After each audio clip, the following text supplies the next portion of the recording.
नमस्कार दोस्तों, स्वागत है आपका एचडीएफसी बैंक के वीकेंड एनालिसिस की वीडियो में। एचडीएफसी बैंक, इसको हम एनालाइज करेंगे आगे आने वाले हफ्ते के लिए, जो कि 22 जुलाई से लेकर 26 जुलाई तक रहने वाला है। लास्ट वीक में हमारी क्या एनालिसिस थी, क्या चर्चा थी, वो ये थी कि भाई इसको करना है अवॉइड, क्योंकि ये जो रेड लाइन है और ये जो डॉटेड लाइन है, ये इसके बीच में क्या है, टाइम पास करता है, टाइम पास करता है। ये मूव हमने बेहतरीन तरीके से कैप्चर किया। इस वीक में हमने अवॉइड करने का सोचा। अब अगले वीक में क्या इसमें ट्रेड बनेगा, बनना चाहिए। क्यों? क्योंकि भाई इसके हुए हैं रिजल्ट आउट, और रिजल्ट मैं यही बोलूंगा म्यूटेड टाइप है। मुझे तो कोई खास रिजल्ट ऐसा कुछ लगा नहीं। ठीक है, हालांकि मैं इतना कोई रिजल्ट का आकलन फंडामेंटल इतना अच्छा नहीं कर पाता, मेरे को तो टेक्निकल समझ में आता है। तो बाकी मार्केट कैसे लेगा, मार्केट गंदे गंदे रिजल्ट को भी अच्छे तरीके से ले लेता है, अच्छे अच्छे रिजल्ट पे भी स्टॉक को पीट देता है। ठीक है, तो हम अपनी एनालिसिस ट्रेड करने के माध्यम से, और ये हिलेगा तो भैया बैंक निफ्टी भी हिलेगा। ठीक है, चलिए शुरुआत करते हैं। उससे पहले एक बार देख लेते हैं डिस्क्लेमर को। दोस्तों, इसको पढ़ना, इसको समझना मैंडेटरी है, अनिवार्य है। इसको बिना पढ़े आप कृपया करके मेरी वीडियो ना देखिए। मैं जो भी यहाँ बोल रहा हूँ, अपना पर्सनल व्यू, अपना पर्सनल जो भी मेरी नॉलेज है छोटी सी, वो आपके साथ शेयर कर रहा हूँ। आप मुझे सुनते हैं, उसके लिए आपका बहुत बहुत आभार। कृपया करके ट्रेड लेने से पहले अपने फाइनेंशियल एडवाइजर से अपनी बुद्धि के पूरा प्रयोग करते हुए ही अंगूठा दबाएं। चलिए, तो अब इसमें क्या तेजी होगी, इसमें क्या मंदी होगी, इसका अंदाजा लगाना मुश्किल है। मुश्किल तो नहीं, थोड़ा अंदाजा लगाया भी जा सकता है, पर हमें अंदाजा लगाना नहीं कि सेल करना है, इसको बाय करना है। ठीक है, मैं लेवल बताऊंगा आपको। वो लेवल पूरे वीक में अगर टूटे तो तेजी हो जाएगी, वो लेवल अगर वीक में मंदी तो मंदी हो जाएगी। ठीक है, चलिए देखिए। नीचे का तो आपको सिंपल चाहिए, जो डॉटेड लाइन है इसने हमेशा की तरह सपोर्ट दिया है। जब प्राइस ऊपर से नीचे आया है तब भी इसने सपोर्ट दिया है, जब प्राइस नीचे से ऊपर गया है तब भी इसने सपोर्ट दिया है ना। जब प्राइस ऊपर से नीचे आया तो ये लाइन क्या करती है, सपोर्ट का काम करती है, ये रेजिस्टेंस का काम करती है। सॉरी सॉरी, जब प्राइस ऊपर से नीचे आया है तो ये लाइन रेजिस्टेंस का काम करती है, ये लाइन सपोर्ट का काम करती है, क्योंकि वेव जो है वो ऊपर से बन रही है और वो यहां फिनिश होती है। ठीक है, और जब नीचे से ऊपर जाता है तो ये सपोर्ट का काम करती है, ये रेजिस्टेंस का काम करती है, इस वेव के लिए, इस वेव की फॉर्मेशन के लिए। अब ये स्टॉक जो है ऊपर से नीचे आया है। ठीक है, अब किसी भी प्रकार से कैसे भी करके कुछ भी देख के अगर इसमें गैप डाउन का कोई सीन सिनेरियो बनता है, ठीक है, कुछ भी कैसा भी होता है, लेवल है 1585। इस लेवल के नीचे अगर थोड़ा सा दूर है, 22 पॉइंट अभी भी नीचे है, पर वो इतना मार्जिन लेना पड़ेगा भाई, अगर आपको मूव समझना है कि मूव आ कहाँ रहा है, या कह लीजिए छोड़ दीजिए इस चीज को। अगर H D F C bank 1585 के नीचे चला जाता है, सरक जाता है, तो इस नंबर के बाद 1602 का नंबर ट्रिगर नहीं होना चाहिए। इसको सेल करिए फॉर दिस वेव फॉर्मेशन। तो आपका इसके बाद टारगेट 1550 और 1520 के आसपास का बनता है। अब वो एक दिन में आए, 2 दिन में आए, 3 दिन में आए, 5 दिन में आए, वो हम कह नहीं सकते, क्योंकि जब यहां से आया था तो 3 4 दिन 5 दिन लगे थे। तो यहां से भी अगर ये 1585 के नीचे से रखता है, यहां से डॉटेड लाइन के नीचे, तो वो हमको बस ये वेव कैप्चर करनी है, बस सिंपल।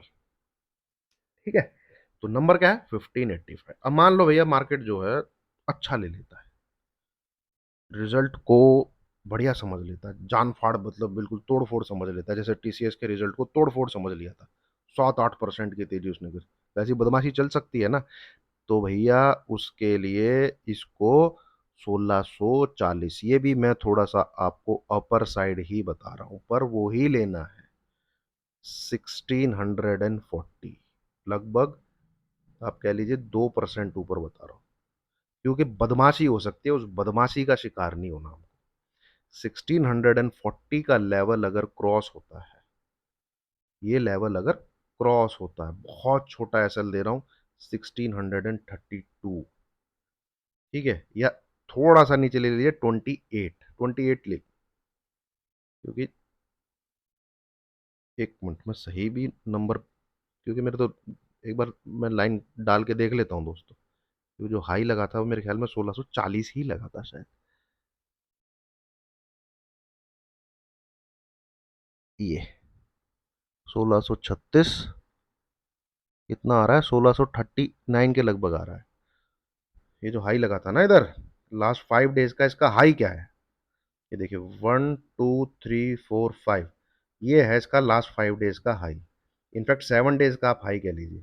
ठीक है, ये नंबर है राउंड 1639.9 में, तो आप इसको 1640 ही ले लीजिए। इसके ऊपर अगर निकल जाता है, लास्ट 7 डेज के हाई के ऊपर अगर ये निकल जाता है, ठीक है, तो हमको फिर इसको बाई करना है 1628 के एसएल के साथ। फिर हम ये वाली मूव कैप्चर करने की कोशिश करेंगे, जहां पे इसका टारगेट निकल के आ रहा है 1665 से लेके 1680 और 1700 के बीच में। ठीक है, ये है हमारा नेक्स्ट वीक के लिए ट्रेड प्लान। समराइज कर देता हूं मैं जिन लेवल को आपको ध्यान रखना है, 1585 एंड 1640, ये सी वालों के लिए, ये पी वालों के लिए। अब आता है मेरा किस तरफ वोट है, कि मतलब व्यू क्या है। ट्रेड तो देखिए, ये तो कहानी हो गई ट्रेड की, ठीक है, लाइव मार्केट में ट्रेडिंग इसके हिसाब से होगी, पर लगता क्या है ना। देखिए, बैंक निफ्टी को अगर मैं देखूं, आरएसआई इंडिकेटर वगैरह लगा के देखूं, तो वहां पे सेल सिग्नल जनरेट हो रखे हैं, सेल सिग्नल जनरेट हो रखे हैं। ठीक है, और ये अगर नीचे की तरफ ठुका, मतलब मार्क, लग रहा है मुझे, ऐसा लगता है कि इसको भी नीचे की तरफ जाना चाहिए। आर एस आई, इसकी आरएसआई भी आप देखेंगे कमजोर ही दिख रही है, पावरली चार्ट पे तो फ्लैट है, कोई खास सिग्नल है नहीं। ठीक है, यही ये वाला हाई की जो मैं आपसे बात कर रहा था 1640, जैसे ही यह हाई कटेगा, आप इस पूरे मूव को यहां से कैप्चर कर सकते हैं। इस ऐसे इसको मत सोचिएगा, ऐसे ऐसे करके मत सोचिएगा। ठीक है, हाँ ब्रेकआउट दिखेगा आपको, पर वो वहां विक बना के ये बदमाशी हो जाती है। तो ये वाला हाई जो है कट नहीं दीजिएगा, जो यहाँ पे इस बॉर्डर को टच है। ठीक है, और ये नीचे सर का तो फिर, और मेरे हिसाब से जाना चाहिए, क्योंकि कभी भी किसी चैनल में कोई स्क्रिप्ट में, ये मैं पहले भी बहुत बार बता चुका हूं आप लोगों को, कभी भी कोई पुराना कोई चैनल बना होता है, उस स्क्रिप्ट में कोई नीचे से कभी वेव आके एंटर होती है, तो वो इसको कंप्लीट करती है। तो ये जो चैनल है, ये बना हुआ है, अब इसके अंदर ये ऊपर ब्रेकआउट देके इसने इसके अंदर एंट्री की है। मेरे हिसाब से ये वेव, जो पूरी वेव है, वो इधर ही आके कंप्लीट होगी। ठीक है, ये मैंने एज ए एनालिस्ट आपके साथ चीजें शेयर की। एज ए ट्रेडर आपको क्या करना है, 1585 का लेवल का इंतजार करना है ब्रेक होने का, तब आप इसको ट्रेड करिए। ये फर्क होता है एनालिसिस करने में, स्टडी करने में, रिसर्च करने में और ट्रेड करने में, जो कि 9-15 के बाद आपको करना चाहिए। ठीक है, इसलिए मार्केट में अगर आपकी व्यू, आपकी स्टडी भी फेल हो रही हो, तो भाई एज ए ट्रेडर जिंदा रहना है ना। जिंदा रहोगे तभी तो ट्रेड एनालिस्ट करोगे शाम को। ठीक है, तो एनालिस्ट तो बहुत हो सकते हैं, पर ट्रेडर लोग बहुत कम होते हैं कामयाब। ठीक है, चलिए, thank you very much. Video अच्छी लगी हो लाइक कीजिए, शेयर कीजिए, चैनल को सब्सक्राइब कीजिए, और 1585 का नंबर याद रखिएगा, एंड ऊपर के लिए 1640 का नंबर याद रखिएगा। चलिए, थैंक यू वेरी मच।